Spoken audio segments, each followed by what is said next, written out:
মাননীয় সদস্যবৃন্দ, প্রশ্ন উত্তরকাল শেষ হলো।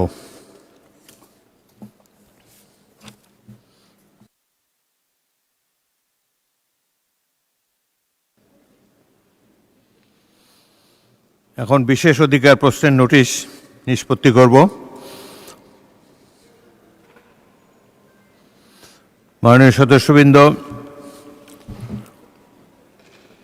মোহাম্মদ মুজিবুর রহমান, রাজশাহী 1, তিনি তার নোটিশে উল্লেখ করেছেন বিশেষ অধিকার প্রশ্নের নোটিশ। তিনি উল্লেখ করেছেন, সংসদ সদস্য হিসাবে ট্রাভেল পাস গ্রহণ করে জরুরিভাবে সফর করা যায়। বিশেষ করে জরুরি সফর বিমানযোগে যাওয়া পড়ে যেতে হয়। আমার নির্বাচিত আসন রাজশাহী 1 হওয়ায় প্রতি সপ্তাহে যাওয়া দরকার। এক্ষেত্রে ইউএস বাংলা বিমানযোগে বেশি যেতে হয়। বাংলাদেশ বিমানে ফ্লাইট না থাকায় বাধ্য হয়ে ইউএস বাংলায় যেতে হয়। ইউএস বাংলা কর্তৃপক্ষ সর্বনিম্ন ভাড়া 5,000-এর মধ্যে হলেও তারা ইচ্ছামতো 14,000 টাকা পর্যন্ত ভাড়া নিয়ে থাকে। এসব বেসরকারি বিমান পরিবহনের সাথে চুক্তি করে ট্রাভেল পাসের প্রযোজ্য কোনো চুক্তি করা যায় কিনা, যদি করা যায় তাহলে ট্রাভেল পাসের অধিকার কাজে লাগতে পারে। আশা করি বিষয়টি কর্তৃপক্ষ বিবেচনা করে দেখবেন। মাননীয় সদস্যবৃন্দ, দি members of parliament remuneration and allowances order 1973 এর 6(1) খ অনুযায়ী যে কোনো সংসদ সদস্য এই দফার ক উপদফা অনুযায়ী ভ্রমণ ভাতার পরিবর্তে হস্তান্তর অযোগ্য ট্রাভেল পাস গ্রহণ করার সুযোগ রয়েছে। তবে ট্রাভেল পাসের মাধ্যমে মোট খরচ 1,20,000 টাকার অতিরিক্ত হবে না। এমত অবস্থায় কার্যপ্রণালী বিধির 164 বিধির অধীনে আপনার নোটিশটি গ্রহণ করা গেল না বলে দুঃখিত।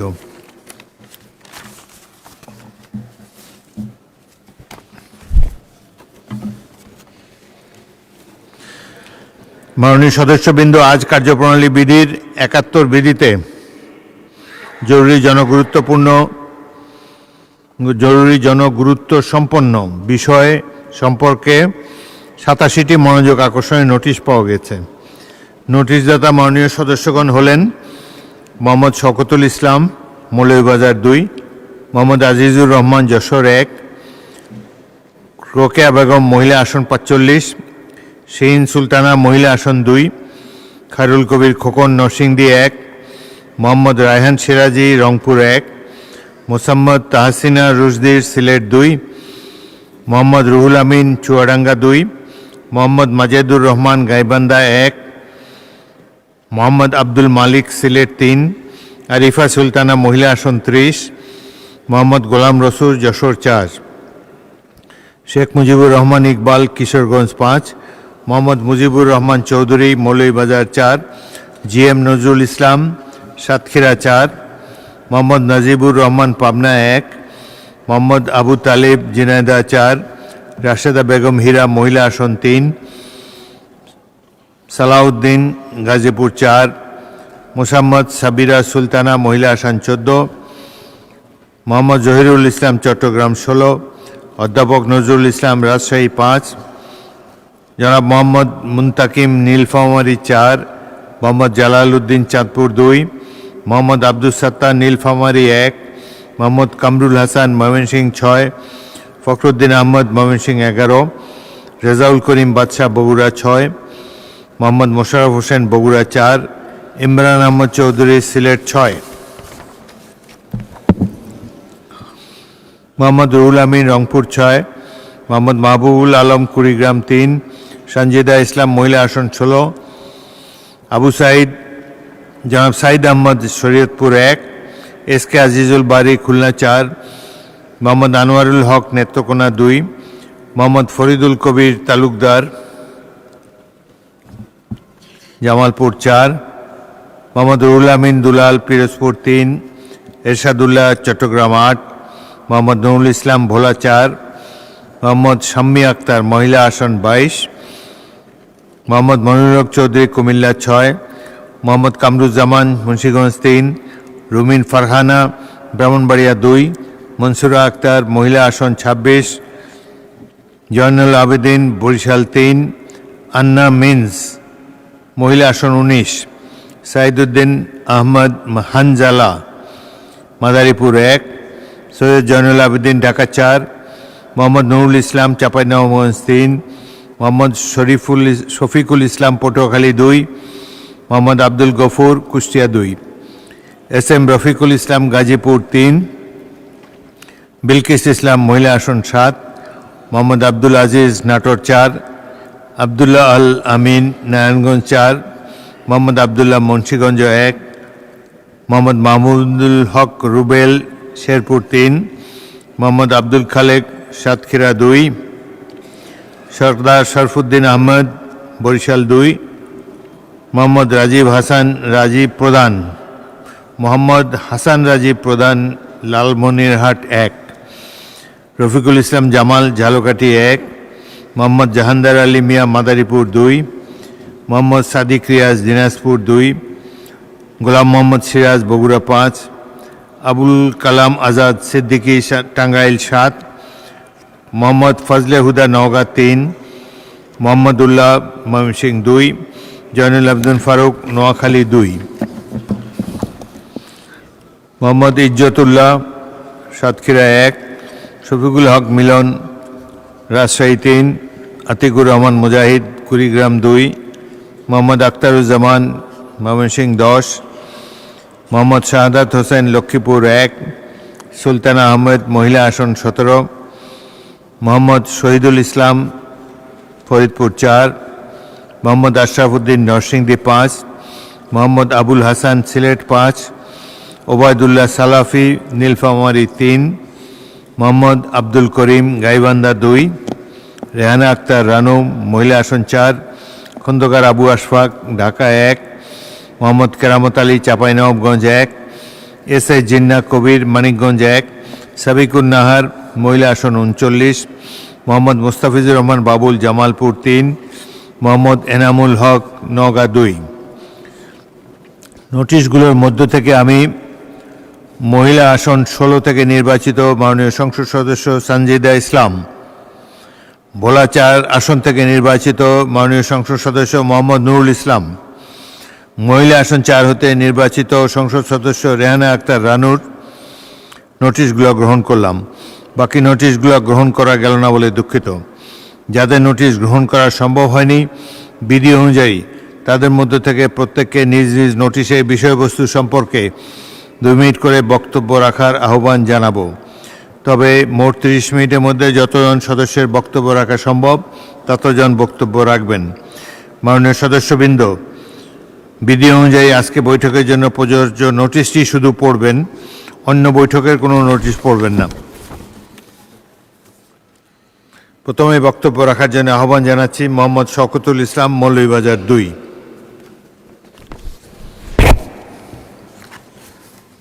মাননীয় স্পিকার, আপনাকে ধন্যবাদ।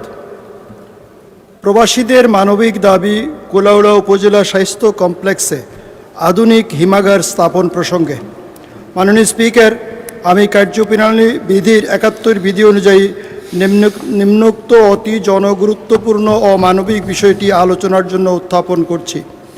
মৌলভীবাজার জেলার কুলাউড়া উপজেলা দেশের অন্যতম শীর্ষ রেমিটেন্স আহরণকারী অঞ্চল। এই উপজেলার হাজার হাজার প্রবাসী বিদেশের মাটিতে দিনরাত পরিশ্রম করে দেশের অর্থনীতির চাকা সচল রাখছেন। কিন্তু অত্যন্ত পরিতাপের বিষয় এই যে কুলাউড়া একটি প্রবাসী অধ্যুষিত এবং উত্তর পূর্বাঞ্চলের গুরুত্বপূর্ণ ভৌগোলিক অবস্থানে থাকা সত্ত্বেও এখানে মরদেহ সংরক্ষণের জন্য কোনো আধুনিক হিমাগার বা মর্গ নেই।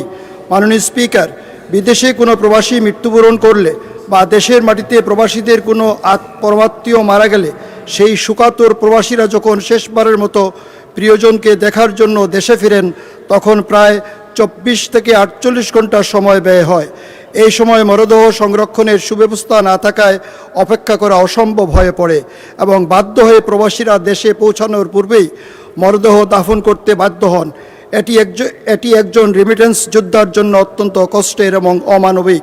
মাননীয় স্পিকার, অতিরিক্তভাবে মরদেহ সংরক্ষণের অভাবে অনেক পরিবারকে শীততাপ নিয়ন্ত্রিত লাশবাহী অ্যাম্বুলেন্স ভাড়া করতে হয়, যা ব্যয়বহুল এবং শোকাতুর পরিবারের জন্য বাড়তি ভোগান্তি সৃষ্টি করে।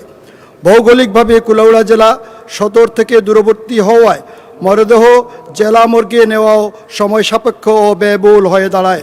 মাননীয় স্পিকার, প্রবাসীরা দেশের অর্থনীতির প্রাণশক্তি। তাদের মানবিক দাবি পূরণ করা রাষ্ট্রের নৈতিক দায়িত্ব।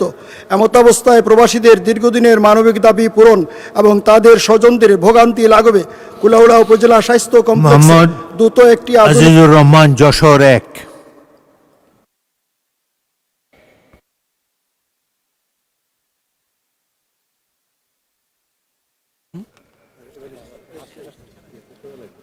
আসসালামু আলাইকুম।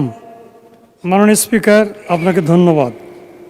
আমার উত্থাপনীয় বিষয় হচ্ছে যশোর জেলার শার্শা উপজেলায় মাদকের ভয়াবহতা।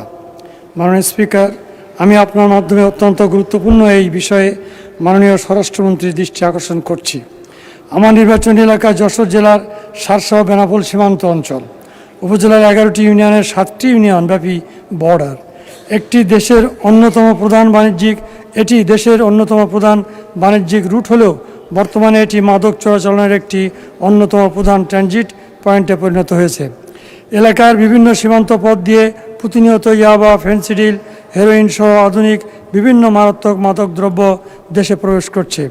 মাননীয় স্পিকার, স্থানীয় পর্যায়ে মাদক বেচাকেনা ও সেবনের হার আশঙ্কাজনক বৃদ্ধি পেয়েছে। পাশাপাশি কিশোর গ্যাংয়ের উপদ্রব, চুরি, ছিনতাই, ধর্ষণ এবং পারিবারিক সহিংসতা বৃদ্ধি পেয়েছে। ঘরে ঘরে পিতামাতারা তাদের সন্তানকে নিয়ে চরম উৎকণ্ঠার মধ্যে দিন কাটাচ্ছে। এই উপজেলার এমন কোনো গ্রাম নাই যে গ্রামে রাত্রে ছেলেমেয়েরা এই কাজ করে না। সীমান্তে বিজিবি এবং স্থানীয় আইন শৃঙ্খলা রক্ষাকারী বাহিনী মাঝে মধ্যে অভিযান চালিয়ে মাদক উদ্ধার করছে ঠিকই, কিন্তু গ্রামে গ্রামে মাদক বিক্রি বা রাতভর মাদক মেলার কোনো পরিবর্তন হচ্ছে না। স্থানীয় প্রশাসনের কিছু অসাধু কর্মকর্তা এবং প্রভাবশালী সিন্ডিকেটের যোগ সদস্যে বিশাল নেটওয়ার্ক দিন দিন বেড়ে যাচ্ছে। মাননীয় স্পিকার, এই ভয়াবহ পরিস্থিতি থেকে আমাদের যুব সমাজ ও সীমান্ত অঞ্চলের মানুষকে রক্ষা করতে আমি আপনার মাধ্যমে মাননীয় স্বরাষ্ট্রমন্ত্রীর কাছে কয়েকটি কার্যকরী পদক্ষেপ গ্রহণের জোর দাবি জানাচ্ছি। 1. শার্শা বেনাপোল সীমান্ত পয়েন্টগুলোতে বিজিবি, পুলিশ ও মাদকদ্রব্য নিয়ন্ত্রণ অধিদপ্তরের সমন্বয়ে নিয়মিত ও বিশেষ যৌথ চিরুনি অভিযান পরিচালনা করতে হবে। 2. চোরাচালান রোকেয়া বেগম, মহিলা আসন 45। ধন্যবাদ মাননীয় স্পিকার। সর্বপ্রথম আমি আল্লাহ সুবহানাহু ওয়া তাআলার কাছে কৃতজ্ঞতা জ্ঞাপন করছি। সাথে সাথে বাংলাদেশ জামায়াতে ইসলামীর প্রতি কৃতজ্ঞতা জানাচ্ছি শহীদ পরিবার ও জুলাই যোদ্ধাদের প্রতিনিধিত্ব করার জন্য, একজন শহীদের মাকে মনোনীত করে সংসদে কথা বলার সুযোগ করে দেওয়ার জন্য। আমি ঢাকার সর্বকনিষ্ঠ শিশু শহীদ জাবির ইব্রাহিমের মা। 2024 সালের জুলাই বিপ্লবের জীবন দিয়েছেন শত শত মানুষ। রাষ্ট্রীয়ভাবে স্বীকৃত শহীদের সংখ্যা বর্তমানে 865 এবং আহত যোদ্ধার সংখ্যা 15,903 জন। এদের মধ্যে 43 জন সম্পূর্ণ দৃষ্টিশক্তি হারিয়েছেন এবং প্রায় 2000 আহত যোদ্ধা স্থায়ীভাবে পঙ্গুত্ব নিয়ে জীবনযাপন করছেন। মাননীয় স্পিকার, আমি নিজেও একজন শহীদ সন্তানের মা। তাই আমি জানি একটি পরিবার যখন তার সন্তান হারায় তখন শুধু একজন মানুষ হারায় না, একটি স্বপ্ন হারায়, একটি ভবিষ্যৎ হারায়, একটি পরিবার তার আশ্রয় হারায়। তাই মাননীয় মন্ত্রীর কাছে আবেদন, জুলাই বিপ্লবের প্রায় 1400 শহীদের হত্যার বিচার খুবই ধীর গতিতে চলছে। বিচারকে ত্বরান্বিত করা হোক। সাথে সাথে অন্যান্য বিচার বহির্ভূত হত্যাকাণ্ড যেমন বিডিআর তথা পিলখানা হত্যাকাণ্ড, শাপলা চত্বর হত্যাকাণ্ড, সাগর রুনি এবং আমাদের হাদি হত্যার বিচার ত্বরান্বিত করা হোক। আমাদের সবার প্রিয় শহীদ প্রেসিডেন্ট জিয়াউর রহমানের সুযোগ্য সন্তান মাননীয় প্রধানমন্ত্রী জনাব তারেক রহমান বলেছেন জুলাই সনদ অক্ষরে অক্ষরে বাস্তবায়ন করবেন। পুরো বাংলাদেশ তার দিকে তাকিয়ে আছে এই প্রতিশ্রুতির সত্যতা দেখার জন্য। জাতিসংঘের হিসাব অনুযায়ী প্রায় 1400 শহীদ এর মধ্যে মাত্র 865 জন গ্যাজেটভুক্ত হয়েছে। দীর্ঘদিনেও বাকি শহীদদের গ্যাজেট ভুক্ত করা হয়নি। এই জন্য বিশেষ টাস্কফোর্স তদন্ত কমিটি বা তদারকি সেল গঠন করা হোক। ডক্টর ইউনূস কর্তৃক প্রতিষ্ঠিত জুলাই বিপ্লবের শহীদ ও আহতদের সেবাদান কল্পে নির্মিত প্রতিষ্ঠান জুলাই ফাউন্ডেশনে আজ মৃত পায়। শিরিন সুলতানা, মহিলা আসন 2। বিসমিল্লাহির রহমানির রহিম। মাননীয় স্পিকার, আপনাকে ধন্যবাদ। প্রথমেই মহান রাব্বুল আলামিনের দরবারে শুকরিয়া আদায় করছি এবং আমাদের নেতা ও প্রধানমন্ত্রী জনাব তারেক রহমান সহ জুরি বোর্ডের সকল সদস্যদের কাছে কৃতজ্ঞতা প্রকাশ করছি, যারা আমাকে এই মহান সংসদে দ্বিতীয়বার আসার সুযোগ করে দিয়েছেন। সমাজ কল্যাণ মন্ত্রণালয়ের মাননীয় মন্ত্রী মহোদয়, দেশে উল্লেখযোগ্য সংখ্যক পথশিশু বিভিন্ন শহর ও নগর এলাকায় মানবতার জীবনযাপন করছে। বিভিন্ন জরিপে দেখা যায় বিপুল সংখ্যক পথশিশু শিক্ষা, স্বাস্থ্যসেবা, নিরাপদ আশ্রয় ও পারিবারিক সুরক্ষা থেকে বঞ্চিত। অনেকেই শিশুশ্রম, মাদকাসক্তি, শারীরিক ও মানসিক নির্যাতন সহ বিভিন্ন ঝুঁকির মধ্যে জীবনযাপন করছে। শহরের রাস্তাগুলোতে বিশেষ করে রাতে এসব পথশিশু বা কিশোরদেরকে মাদক গ্রহণ করতে দেখা যায়। পরবর্তীতে এই শিশুরাই কিশোর গ্যাংয়ে সম্পৃক্ত হয়ে যায়। দিন দিন এই কিশোর গ্যাংয়ের সংখ্যা উদ্বেগজনকভাবে বৃদ্ধি পাচ্ছে। কিশোর গ্যাংয়ের সদস্যরা মাদক ব্যবসা, ছিনতাই, চাঁদাবাজি, সন্ত্রাস কর্মকাণ্ড, ইভটিজিং, সাইবার অপরাধ ও বিভিন্ন ধরনের সহিংসতা অপরাধে জড়িত থাকার প্রমাণ পাওয়া যাচ্ছে। সাম্প্রতিক সময়ে কিশোর গ্যাং কর্তৃক আইন শৃঙ্খলা রক্ষা বাহিনীর উপর হামলা একাধিক ঘটনা সংবাদপত্রের মাধ্যমে প্রকাশিত হয়েছে, যা জননিরাপত্তা ও সামাজিক স্থিতিশীলতার জন্য উদ্বেগের বিষয়। সে কারণে জনাব সমাজ কল্যাণ মন্ত্রণালয়ের মাননীয় মন্ত্রীর কাছে জানতে চাই যে বর্তমানে 3টি কিশোর এবং কিশোরী উন্নয়ন কেন্দ্র পরিচালিত হচ্ছে। এদের সংখ্যা জেলা এবং বিভাগীয় শহরে উন্নয়ন কেন্দ্র সংখ্যা বাড়ানো যায় কিনা, এটা বিবেচনা আছে কিনা জানতে চাচ্ছি। ধন্যবাদ।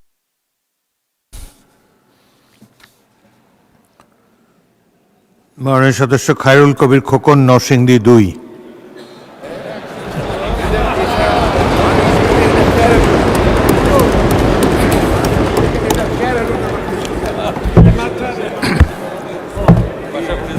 মাননীয় স্পিকার, আপনাকে অনেক ধন্যবাদ। আমি মাননীয় প্রবাসী কল্যাণ ও বৈদেশিক কর্মসংস্থান মন্ত্রীর নিকট আমার উত্থাপনীয় বিষয়,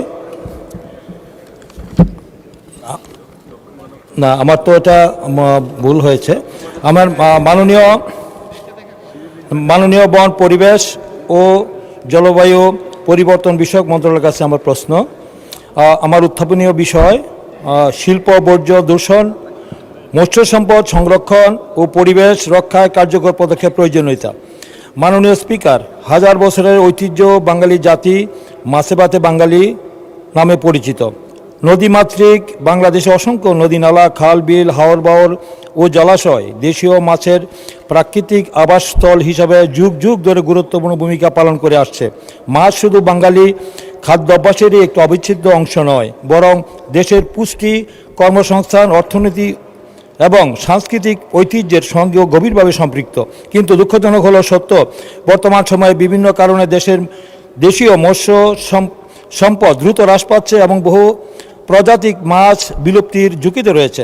মৎস্য সম্পদের হ্রাসের অন্যতম প্রধান কারণ হলো শিল্প কলকারখানা থেকে নির্গত অপরিশোধিত রাসায়নিক বর্জ্য, দূষিত পানি।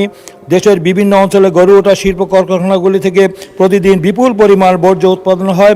এসব বর্জ্যের মধ্যে বিভিন্ন ধরনের বিষাক্ত রাসায়নিক, ভারী ধাতু, রং, তেল, অ্যাসিড ও অন্যান্য ক্ষতিকর উপাদান থাকে। অনেক ক্ষেত্রে যথাযথ পরিশোধন ছাড়াই এসব বর্জ্য সরাসরি নদী, খাল, বিল এবং জলাশয়ে ফেলে দেওয়া হয়, ফলে পানির স্বাভাবিক গুণগত নষ্ট হয় এবং জলজ পরিবেশ মারাত্মক।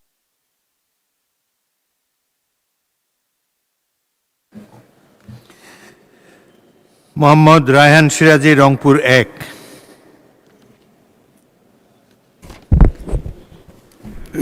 বিসমিল্লাহির রহমানির রহিম। মাননীয় স্পিকার, আপনাকে অসংখ্য ধন্যবাদ।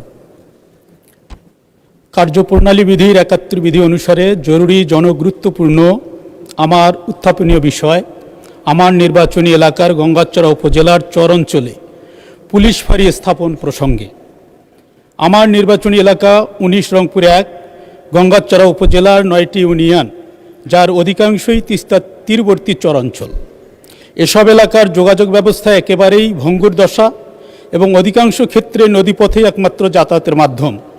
ফলে আইন প্রয়োগকারী সংস্থার সদস্যদের দ্রুত ঘটনাস্থলে পৌঁছানো প্রায় অসম্ভব। এর ফলে উক্ত এলাকাগুলোতে আইন শৃঙ্খলা পরিস্থিতির অবনতি ঘটছে এবং বিস্তীর্ণ চর এলাকায় নদীপথ ব্যবহার করে মাদকদ্রব্যের অবাধ বেচাকেনা ও ব্যবহার দিন দিন বৃদ্ধি পাচ্ছে। এ কারণে স্থানীয় জনগণ দীর্ঘদিন ধরে চর অঞ্চলে একটি পুলিশ ফাঁড়ি স্থাপনের দাবি জানিয়ে আসছেন। এমত অবস্থায় মাননীয় স্বরাষ্ট্রমন্ত্রীর নিকট জানতে চাই, গঙ্গাচড়া উপজেলার চরাঞ্চলে আইন শৃঙ্খলা পরিস্থিতি উন্নয়ন এবং মাদক নিয়ন্ত্রণের লক্ষ্যে একটি পুলিশ ফাঁড়ি স্থাপনের কোনো পরিকল্পনা সরকারের রয়েছে কিনা, যদি থেকে থাকে তবে উক্ত পুলিশ ফাঁড়ি স্থাপনের সম্ভাব্য স্থান এবং বাস্তবায়নের সময়সীমা নির্ধারণ করা হয়েছে কিনা, যদি না থাকে তবে উক্ত দুর্গম চরাঞ্চলে আইন শৃঙ্খলা পরিস্থিতি উন্নয়ন এবং মাদকদ্রব্য নিয়ন্ত্রণে সরকার কি পদক্ষেপ গ্রহণ করেছেন। বিষয়টি অতীব জরুরি ও জনগুরুত্বপূর্ণ হওয়ায় মাননীয় স্বরাষ্ট্রমন্ত্রী মহোদয়ের সদয় দৃষ্টি আকর্ষণ করছি। ধন্যবাদ মাননীয় স্পিকার। মোসাম্মদ তাহসিনা রুশদির, সিলেট 2। বিসমিল্লাহির রহমানির রহিম। মাননীয় স্পিকার, আপনাকে ধন্যবাদ। ঢাকা সিলেট মহাসড়ককে 6 লেনে উন্নীত করার সরকারের মেগা প্রকল্পের কাজ বর্তমানে চলমান রয়েছে। আমার নির্বাচনী এলাকা সিলেট 2 এর অন্তর্গত উসমানীনগর উপজেলায় প্রায় 12 কিলোমিটার রাস্তা এই প্রকল্পের আওতাভুক্ত। উক্ত প্রকল্পের ভূমি অধিগ্রহণ কার্যক্রমের আওতায় দুলিয়ারবন, ইলাসপুর সহ বেশ কিছু মৌজা এ এলাকায় জমি অধিগ্রহণ করা হয়েছে। অত্যন্ত উদ্বেগের বিষয় এই যে এই মৌজাগুলোতে যুগের পর যুগ ধরে শত শত দোকান, বাণিজ্যিক প্রতিষ্ঠান গড়ে উঠেছে এবং মালিকগণ নিয়মিত বাণিজ্যিক হারে সরকারকে খাজনা পরিশোধ করে আসছেন। এমনকি 2020 সালে প্রকল্পের সম্ভাব্যতা যাচাইয়ের সময় ধারণকৃত সরকারি ভিডিও রেকর্ডেও এই বাণিজ্যিক অবকাঠামোগুলোর অস্তিত্ব স্পষ্টভাবে প্রমাণিত হয়েছে। কিন্তু বর্তমানে ক্ষতিপূরণ নির্ধারণের ক্ষেত্রে এই বাস্তব অবস্থা ও ভিডিও রেকর্ডকে উপেক্ষা করে জমিগুলোকে দোকান শ্রেণী হিসাবে গণ্য করা হচ্ছে না। এছাড়া মৌজা রেট নির্ধারণে পার্শ্ববর্তী গোয়ালাবাজারের বাজার দরের সাথে চরম বৈষম্য করা হচ্ছে। মাননীয় স্পিকার, ক্ষতিগ্রস্ত মালিকগণ এ বিষয়ে জেলা প্রশাসন বরাবর আবেদন করলেও প্রশাসনের পক্ষ থেকে তথাকথিত আইনি জটিলতার অজুহাত দেখিয়ে তা প্রত্যাখ্যান করা হচ্ছে। এর ফলে এলাকার সাধারণ ব্যবসায়ীরা চরম আর্থিক ক্ষতির সম্মুখীন হচ্ছেন এবং শত শত পরিবার পথে বসে যাওয়ার উপক্রম হয়েছে।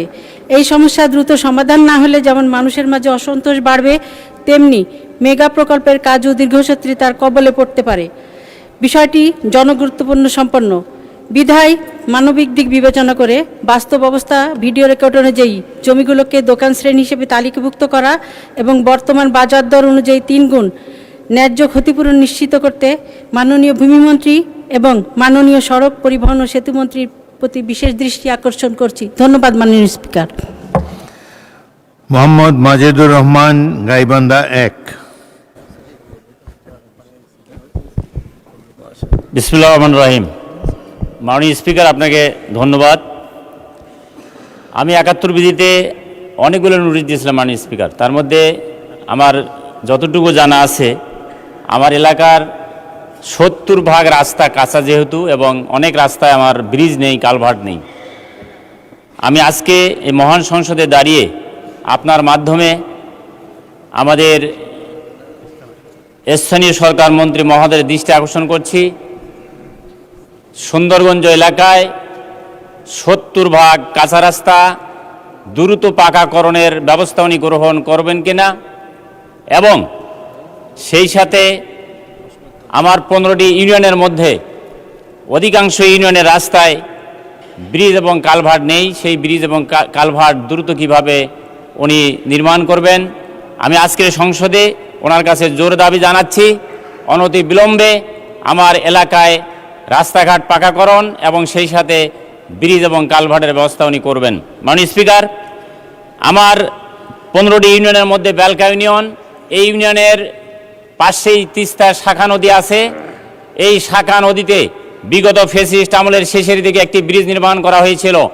সেই ব্রিজ নির্মাণের 6 মাসের মধ্যেই সেই ব্রিজ ভেঙে যায়। মাননীয় স্পিকার, আমি আজকে এই সংসদে আপনার মাধ্যমে এই ব্রিজ নির্মাণের 6 মাসের মধ্যে কেন ভেঙে পড়ল তার একটা সুষ্ঠু তদন্ত হওয়া উচিত এবং সেই সাথে দ্রুত এই এলাকায় একটি নতুন ব্রিজ নির্মাণের জন্য আমি দাবি জানাচ্ছি। মাননীয় স্পিকার, মাননীয় স্পিকার, আমি একটু আগে আসরের নামাজের পূর্বে আপনার দৃষ্টি আকর্ষণ করেছিলাম, আমি দাঁড়িয়েছিলাম আমার এলাকায়। মাননীয় স্পিকার, গত 22 এপ্রিল একটি পাগলা কুকুর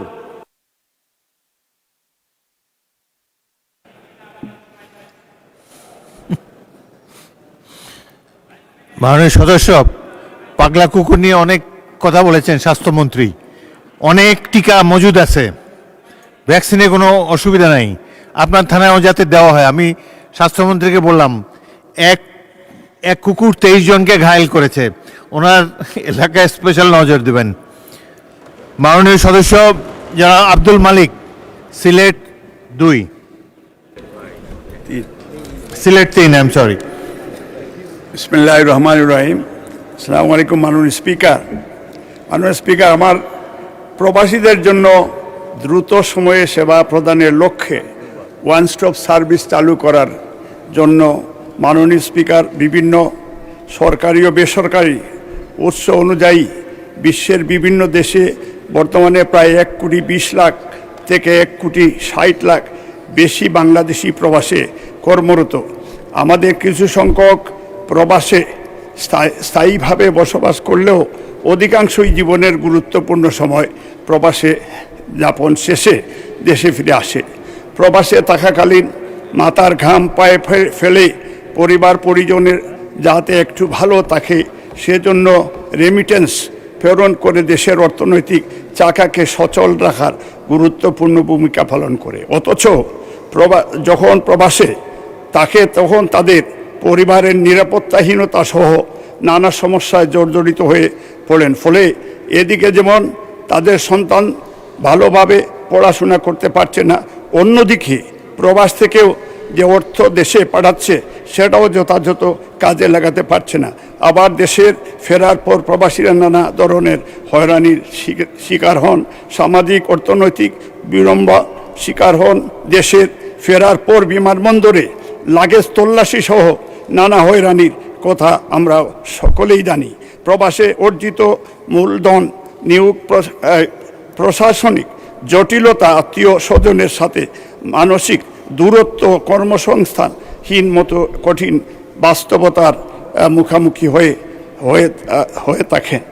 তাদের অনেক ক্ষেত্রে তাদের জমি এবং দুষ্কৃতিকারীরা দখল করে নিচ্ছে, যা পরবর্তী মামলা। আরিফা সুলতানা, মহিলা আসন 30। বিসমিল্লাহির রহমানির রহিম। মাননীয় স্পিকার, আপনাকে অসংখ্য ধন্যবাদ।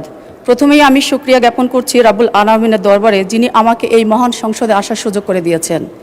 কৃতজ্ঞতা প্রকাশ করছি গণপ্রজাতন্ত্রী বাংলাদেশ সরকারের মাননীয় প্রধানমন্ত্রী এবং মনোনয়ন বোর্ডের সকল সদস্যকে আমাকে সংরক্ষিত আসনে সদস্য হিসেবে নির্বাচিত করবার জন্য।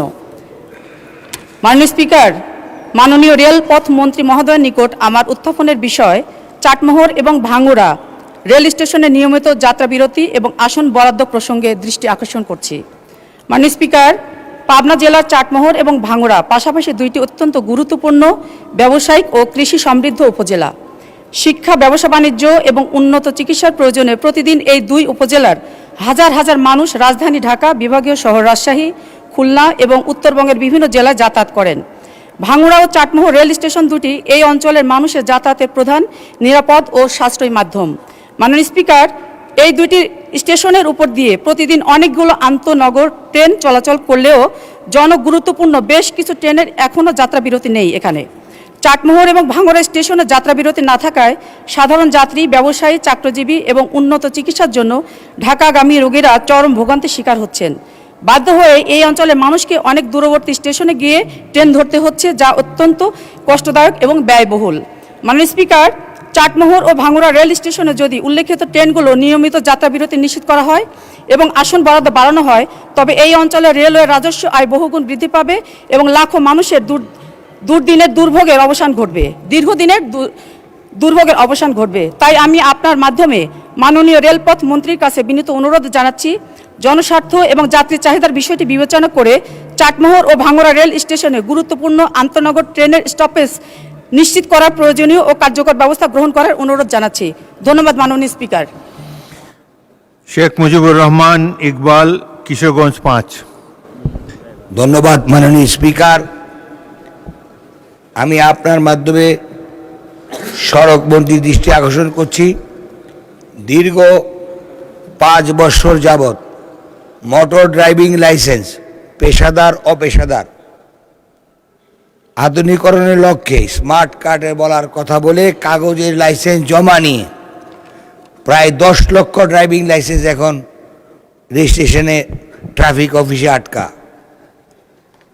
রোদ বৃষ্টিতে পেশাদার চালক অপেশাদার চালক যখন এই ড্রাইভিং লাইসেন্স আনতে যায়, সারাদিন রোদ বৃষ্টি দাঁড়ানোর পরে 6 মাসের একটা টাইম দিয়ে আবার কাগজ পাঠিয়ে দেয়। এইভাবে দীর্ঘ 5 বছর যাবৎ স্মার্ট ড্রাইভিং কার্ড লাইসেন্স মানুষ পাচ্ছে না।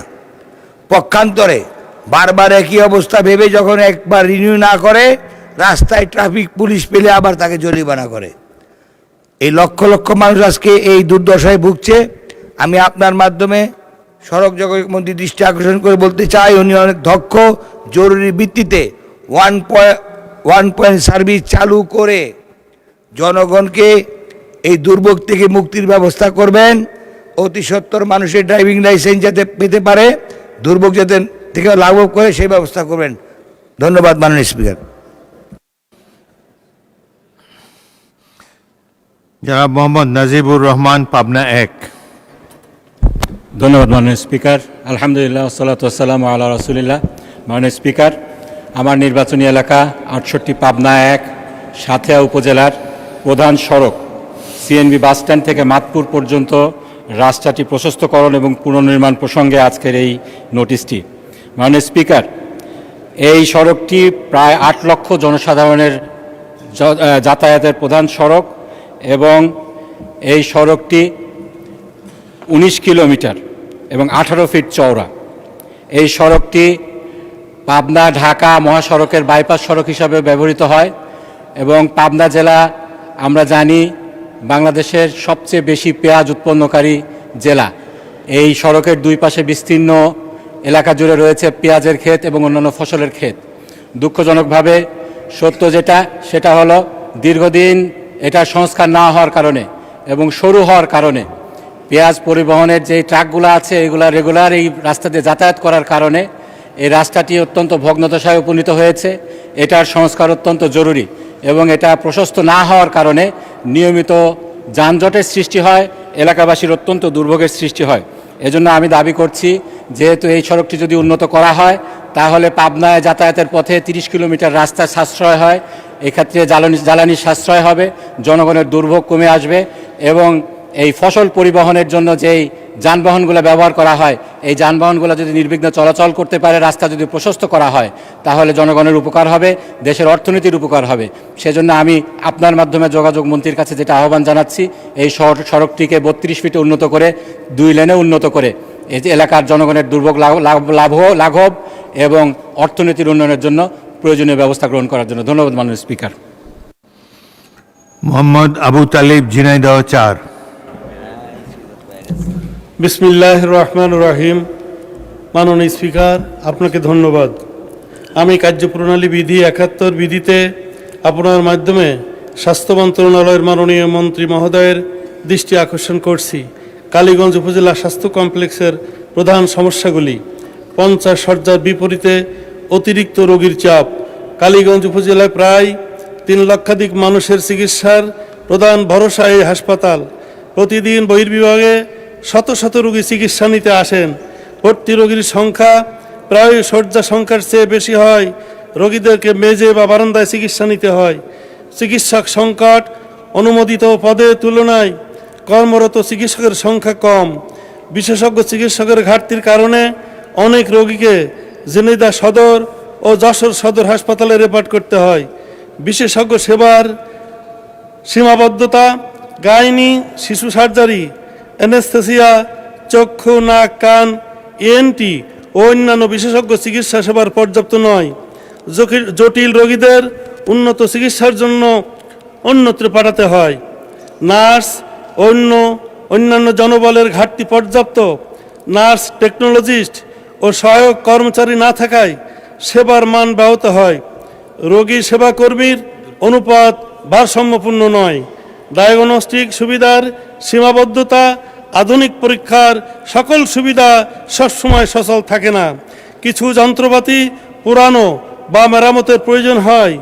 অপারেশন ও জরুরি সেবার সীমাবদ্ধতা, অ্যানেস্থেসিয়া বিশেষজ্ঞ ও অন্যান্য গুরুত্বপূর্ণ জনবল সংকটের কারণে অনেক অস্ত্রোপচার নিয়মিত করা সম্ভব হয় না। জরুরি বিভাগের সক্ষমতা আরও বাড়ানোর প্রয়োজন। আবাসন ও অবকাঠামোগত সমস্যা, চিকিৎসক ও নার্সদের জন্য আবাসন নাই। মোসাম্মদ সাবিরা সুলতানা, মহিলা আসন 14। বিসমিল্লাহির রহমানির রহিম। মাননীয় স্পিকার, আপনাকে অসংখ্য ধন্যবাদ। মাননীয় স্পিকার, আমি প্রথমেই স্মরণ করতে চাই আমাদের স্বাধীনতার ঘোষক শহীদ প্রেসিডেন্ট জিয়াউর রহমানকে। আমি শ্রদ্ধা ভরে স্মরণ করি প্রয়াত নেত্রী দেশনেত্রী বেগম খালেদা জিয়াকে এবং শহীদ নাজমুল ইসলাম সহ সকল শহীদের আত্মার মাগফিরাত কামনা করছি। আমি ধন্যবাদ জানাতে চাই আমাদের গণপ্রজাতন্ত্রী বাংলাদেশ সরকারের প্রধানমন্ত্রী জনাব তারেক রহমানকে, যিনি আজকে আমার এখানে দাঁড়িয়ে কথা বলবার সুযোগ করে দিয়েছেন। মাননীয় স্পিকার, আমি ফুলের অঞ্চলের মানুষ। সবাইকে ফুলের শুভেচ্ছা জানিয়ে ফুল দিয়ে আমার প্রথম বক্তব্য শুরু করতে চাই। মাননীয় স্পিকার, ৭১ বিধিতে আমার উত্থাপনীয় বিষয় যশোরের ফুল চাষকে পূর্ণাঙ্গ কৃষি পণ্য হিসেবে স্বীকৃতি প্রদান এবং ফুল সংরক্ষণ ও রপ্তানি সহ বাণিজ্যিকরণের প্রয়োজনীয় উদ্যোগ গ্রহণ প্রসঙ্গে। মাননীয় স্পিকার, ফুল পবিত্রতা ও সৌন্দর্যের প্রতীক। সামাজিক ও ধর্মীয় অনুষ্ঠান সহ বিভিন্ন সৌন্দর্য বর্ধনমূলক কাজে এর ব্যাপক ব্যবহার রয়েছে। আমার নিজ জেলা যশোরের ঝিকরগাছা দেশের বাণিজ্যিক ফুল চাষে প্রধান কেন্দ্র। মোট ফুলের চাহিদার ৯০% ফুলের রাজধানী খ্যাত ঝিকরগাছা থেকে সরবরাহ করা হয়।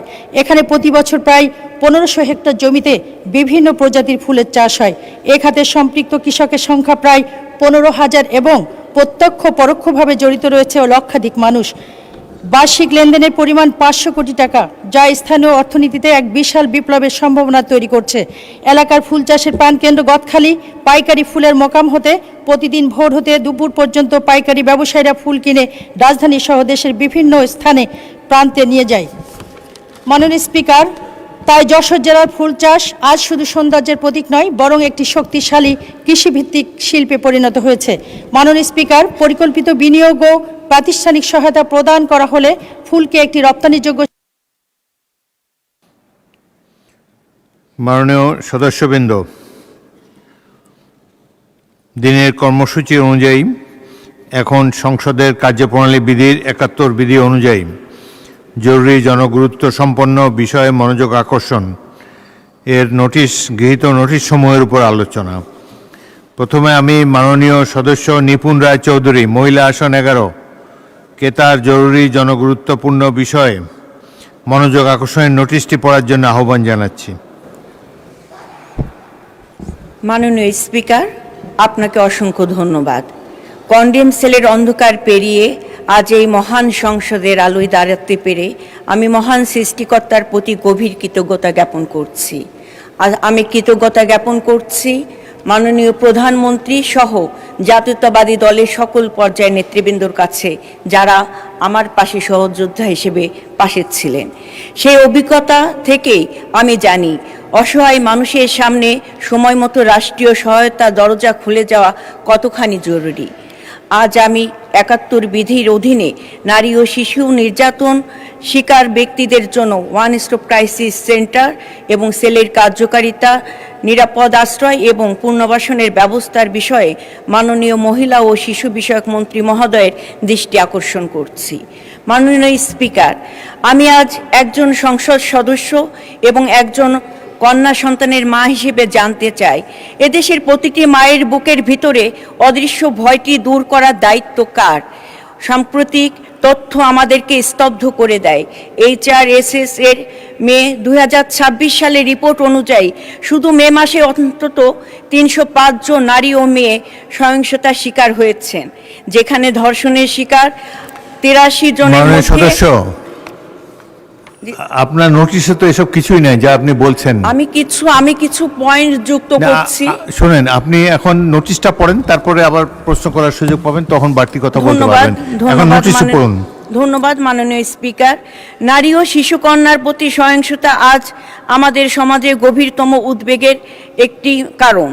বাংলাদেশ পরিসংখ্যান ব্যুরো UNFPA এর 2024 অনুযায়ী দেশের 76% নারীর জীবনে অন্তত একবার স্বামী ও ঘনিষ্ঠ জনের সহিংসতার শিকার হয়েছেন এবং 62% ভুক্তভোগী এখনও তাদের অভিজ্ঞতা কারোর সাথে প্রকাশ করতে পারে নাই। এই নীরবতা শুধু ভয় বা লজ্জার বিষয় নয়, এই অসহায় ব্যবস্থার প্রতি অনাস্থা, আস্থা, নিরাপত্তা এবং সহজলভ্যতার প্রশ্নও সামনে আসে।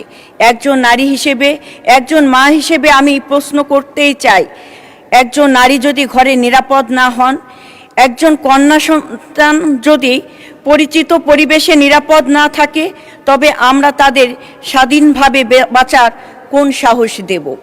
পরিবেশের নির্যাতনের পর একজন ভুক্তভোগীকে তার শুধু মামলার দাবি এবং প্রমাণ অংশ হিসেবে দেখাতে পারি না।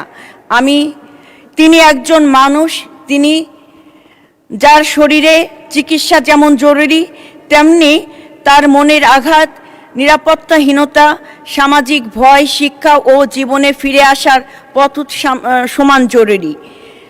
বিচার অবশ্যই নিশ্চিত করতে হবে, কিন্তু বিচার প্রক্রিয়ার পাশাপাশি ভুক্তভোগীর পাশে দাঁড়ানো, তার মানসিক সহায়তা দেয়া, নিরাপদ আশ্রয় নিশ্চিত করা, আইন সহায়তা দেয়া এবং মর্যাদার সাথে সমাজে পুনর্বাসনের পথ তৈরি করা রাষ্ট্রের দায়িত্ব। মহিলা ও শিশু বিষয়ক মন্ত্রণালয়ের অধীনে ওয়ান স্টপ ক্রাইসিস সেন্টার এবং ওয়ান স্টপ ক্রাইসিস সেল ব্যবস্থার উদ্দেশ্য হল নির্যাতনের শিকার নারী ও শিশুদের এক স্থানে থেকে চিকিৎসা, ফরেনসিক সহায়তা, পুলিশি এবং আইনি সহায়তা, মনোসামাজিক পরামর্শ, আশ্রয়, রেফারেল এবং পুনর্বাসনের সহায়তার সঙ্গে যুক্ত করা।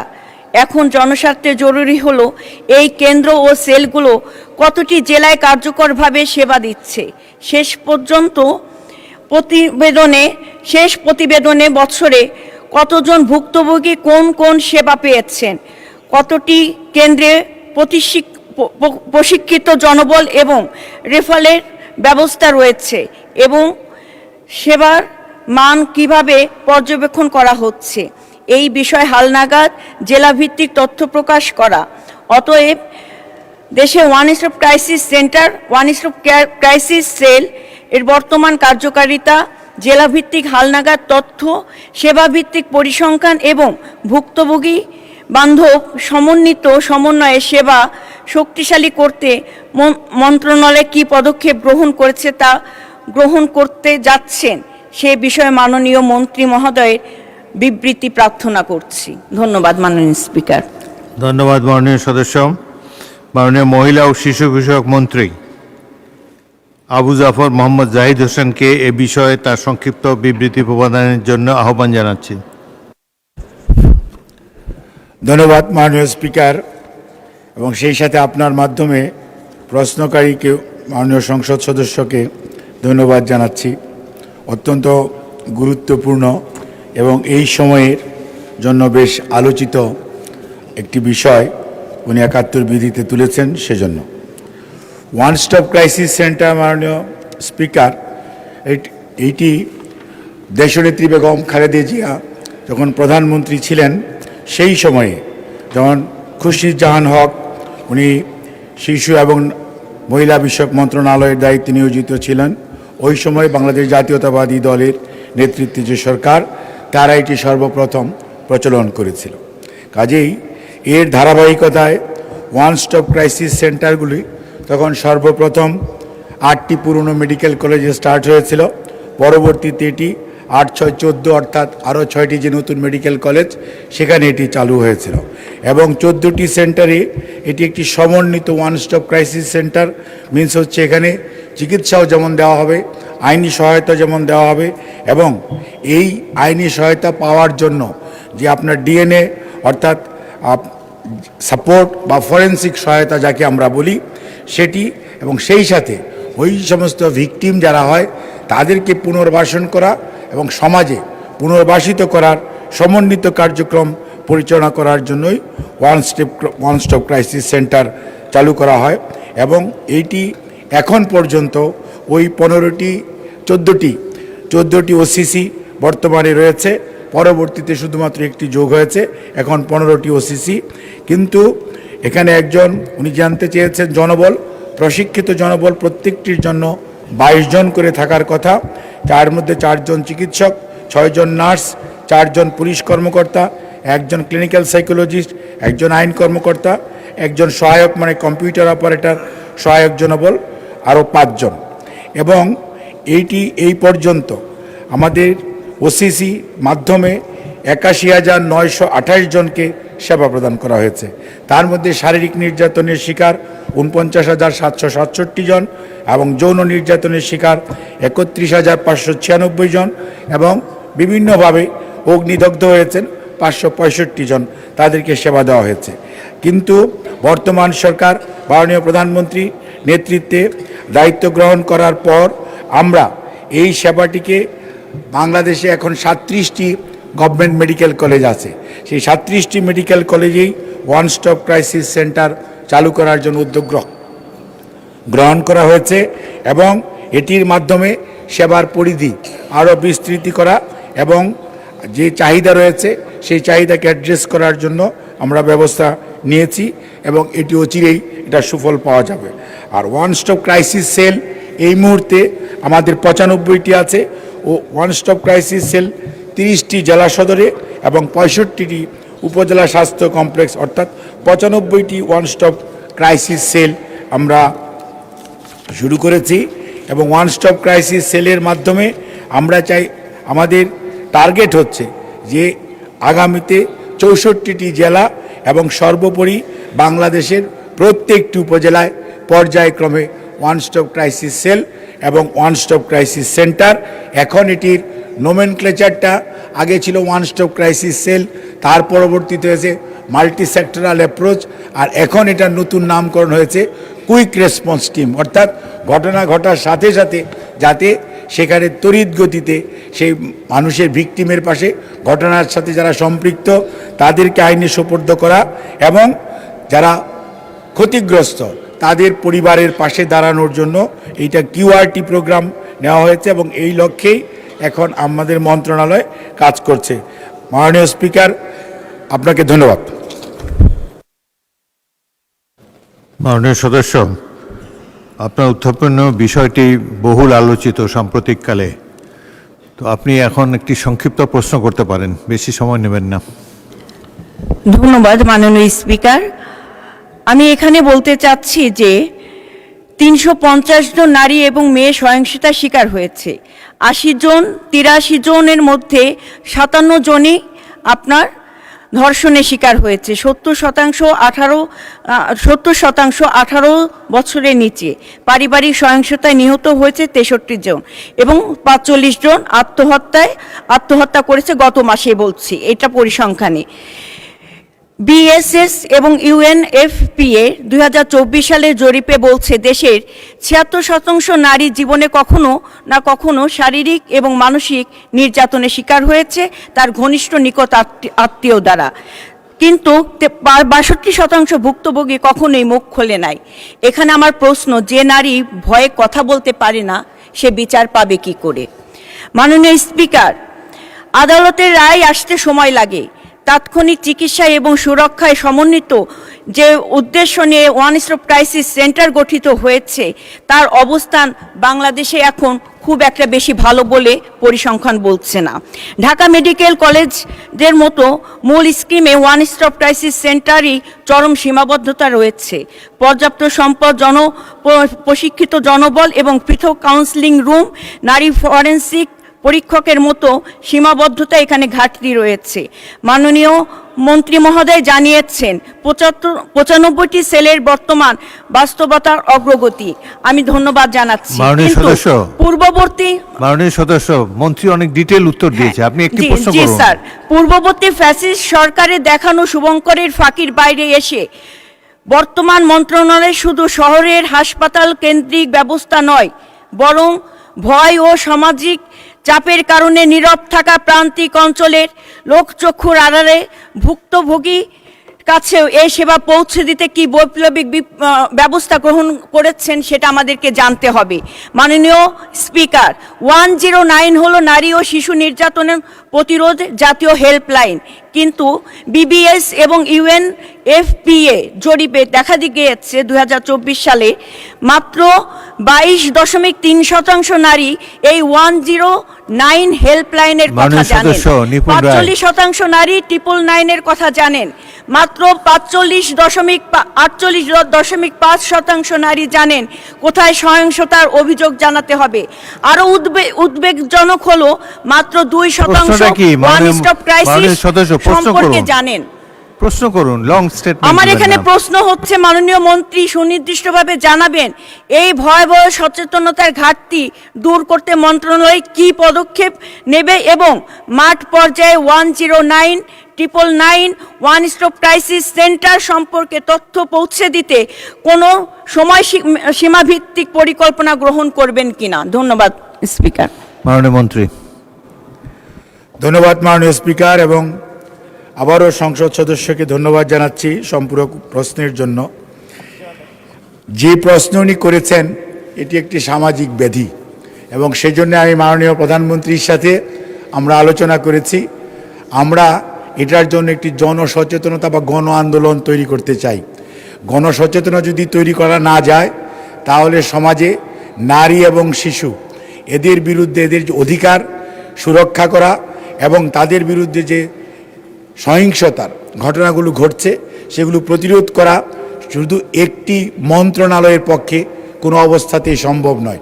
এটির জন্য একটি মাল্টি সেক্টরাল এবং সর্বোপরি সামগ্রিকভাবে দেশের সকল সরকারি দল বলেন আর বিরোধী দল বলেন আর এই সংসদের বাইরে যারা আছে তাদের কথা বলেন, সবাইকে নিয়ে আমরা একটি গণসচেতনামূলক প্রোগ্রাম আমরা ফর্মুলেট করেছি এবং কেন্দ্রীয়ভাবে সেন্ট্রাল থেকে শুরু করে একদম প্রত্যেকটি ইউনিয়নের প্রত্যেকটি ওয়ার্ডে, একটা ইউনিয়নে 9টা করে ওয়ার্ড আছে, সেখানে কিশোর কিশোরী যে ক্লাব আছে তাদের অংশগ্রহণ, জনপ্রতিনিধি, স্থানীয় প্রতিনিধি, স্থানীয় গণ্যমান্য ব্যক্তিবর্গ, স্কুল কলেজের মাদ্রাসার শিক্ষক সবাইকে নিয়ে আমরা এই ধরনের জনসচেতনামূলক কর্মসূচি গ্রহণ করা এবং সেই সাথে ডিসিমিনেশন। আমাদের সমস্যাটা বুঝতে হবে। প্রোগ্রামটা যেহেতু লঞ্চ করেছিলেন মরহুমা দেশনেত্রী বেগম খালেদা জিয়া, বিগত 17 বছর যারা ক্ষমতায় ছিলেন তারা এই প্রোগ্রামটির প্রতি কোনো গুরুত্ব দেয় নাই এবং তারা অনেক কথা মুখে বলেছে, কিন্তু বাস্তবে যে কয়টি ওয়ান স্টপ ক্রাইসিস সেন্টার ওই 2006 অক্টোবর পর্যন্ত হয়েছিল, তার পরবর্তীতে এটাকে ডিসিমিনেশন অর্থাৎ বাড়ানোর জন্য কোনো চেষ্টা করে নাই। যেহেতু এই প্রোগ্রাম বিএনপি সরকারের নেওয়া, সেই জন্য এটাকে কীভাবে গলা টিপে বন্ধ করে দেওয়া যায় এবং কোনো একটি প্রোগ্রামকে ফাইন্যান্সিং করা, জনবলকে আরও বেশি মানসিকভাবে অর্থাৎ মোটিভেট করার জন্য তাদের চাকরির সুযোগ সুবিধা কিছুই করা হয় নাই। আমরা এসে দেখেছি এক একজনের বেতন 2 থেকে 3 বছর যাবৎ কেউ বেতন পায় না।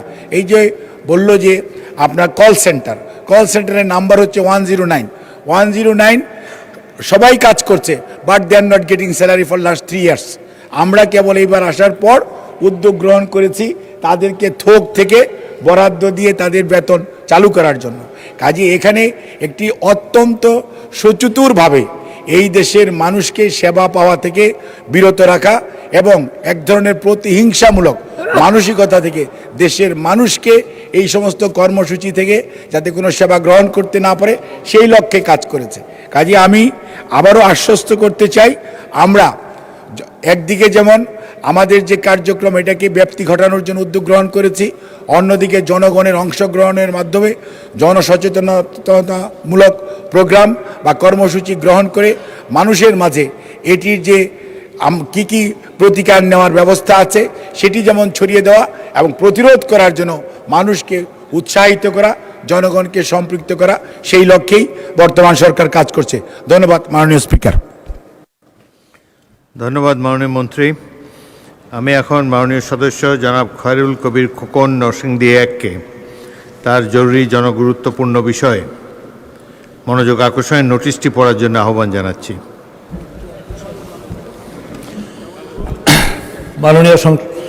মাননীয় স্পিকার, আপনাকে অনেক ধন্যবাদ। আমার উত্থাপনীয় বিষয় মাননীয় প্রবাসী কল্যাণ ও বৈদেশিক কর্মসংস্থান মন্ত্রীর নিকট দক্ষ মানব সম্পদ তৈরি ও রপ্তানিতে সরকারের পরিকল্পনা প্রসঙ্গে। বাংলাদেশের অর্থনৈতিক উন্নয়নে প্রবাসী শ্রমিকদের অবদান অত্যন্ত গুরুত্বপূর্ণ। প্রতি বছর লাখ লাখ বাংলাদেশি বিদেশে কর্মসংস্থানের মাধ্যমে দেশের জন্য বিপুল পরিমাণ বৈদেশিক মুদ্রা অর্জন করছেন। 1976 সালে মহান স্বাধীনতার ঘোষক শহীদ রাষ্ট্রপতি জিয়া রহমান বীর উত্তম তার হাত ধরে সৌদি আরব শ্রমিক পার্টি এই সেক্টরের সূচনা করেন। প্রতি বছর 1 মিলিয়ন শ্রমিক কাজের সন্ধানে বিদেশে পাড়ি জমায়। আপনি যে নোটিশটি দিয়েছেন সেটা পড়েন। এটাই এগুলো তো আপনি যা বলছেন নোটিশের কপিতে আমার কাছে তো নেই এগুলো। আপনি যে নোটিশটি দিয়েছেন ওটাই পড়ুন। এই নোটিশটাই দিয়েছিলাম।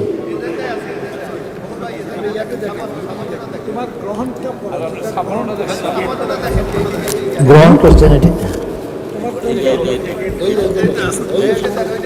হ্যাঁ হ্যাঁ, এটা তো আপনার টেবিলে দেওয়া আছে নোটিশটি। এটা আছে তো এখানে। হ্যাঁ,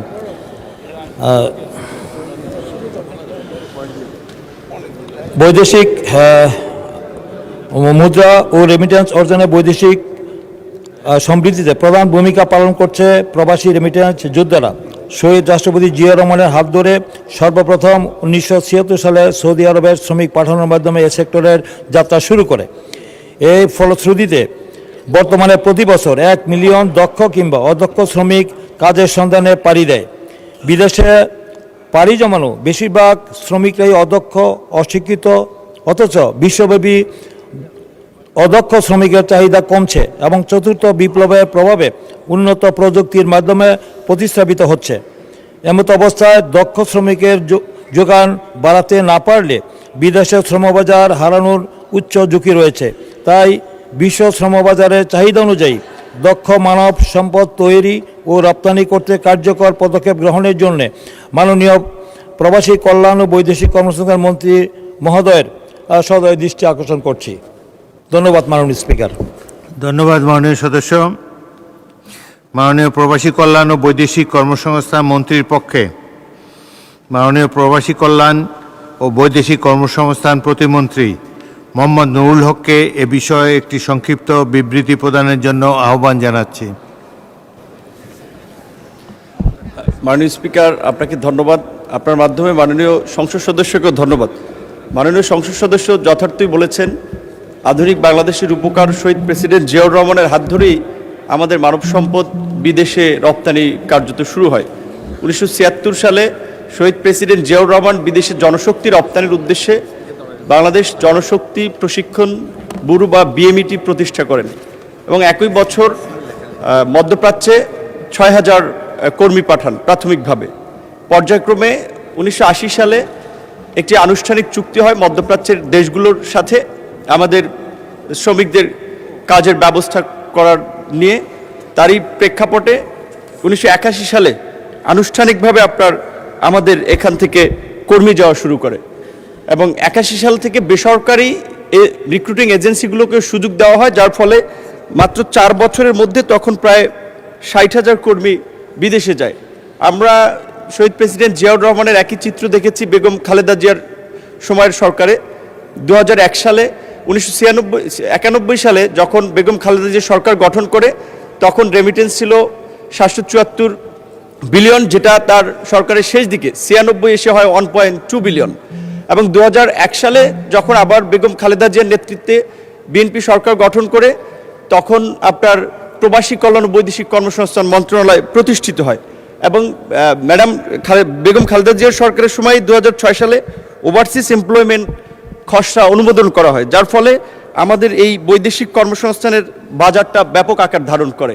এবং বর্তমান প্রধানমন্ত্রী শহীদ প্রেসিডেন্ট জিয়াউর রহমান এবং খালেদা জিয়ার উত্তরসূরি বর্তমান প্রধানমন্ত্রী মাননীয় প্রধানমন্ত্রী জনাব তারেক রহমানের নেতৃত্বে বর্তমান সরকারও আপনি দেখেছেন নির্বাচনের আগে এই 1 কোটি বৈদেশিক কর্মসংস্থান সৃষ্টির একটি নির্বাচনী কমিটমেন্ট রয়েছে। সেই অনুযায়ী আমরা মন্ত্রণালয়ের পক্ষ থেকে আমাদের বিভিন্ন বৈদেশিক দূতাবাস এবং মিশনগুলো থেকে আমরা একটা চাহিদাপত্র সংগ্রহ করেছি, যেখানে তারা আমাদেরকে 1 কোটি প্লাস 1 কোটি 8 লাখের মতো তারা ইতিমধ্যেই আমাদেরকে একটা চাহিদাপত্র দিয়েছে এখন যেহেতু প্রযুক্তির অ্যাডভান্সমেন্ট এবং জনশক্তির ক্ষেত্রে বিভিন্ন ধরনের চাহিদা টেকনোলজির ইউজ আছে, সেক্ষেত্রে দক্ষ জনশক্তি এখন একটা বড় চাহিদা বহির্বিশ্বে। সেটাকে মাথায় রেখে আমাদের মন্ত্রণালয়ের 104টি কারিগরি প্রশিক্ষণ কেন্দ্র টিটিসি এবং 6টি মেরিন টেকনোলজির যে ইনস্টিটিউট রয়েছে, সেখানে 55টি ট্রেডের 130টি অকুপেশনে 9টি বিদেশি ভাষা সহ প্রশিক্ষণ দেওয়া হচ্ছে। 50টি উপজেলায় 50টি কারিগরি শিক্ষা কেন্দ্র স্থাপনের কার্যক্রম চলমান রয়েছে।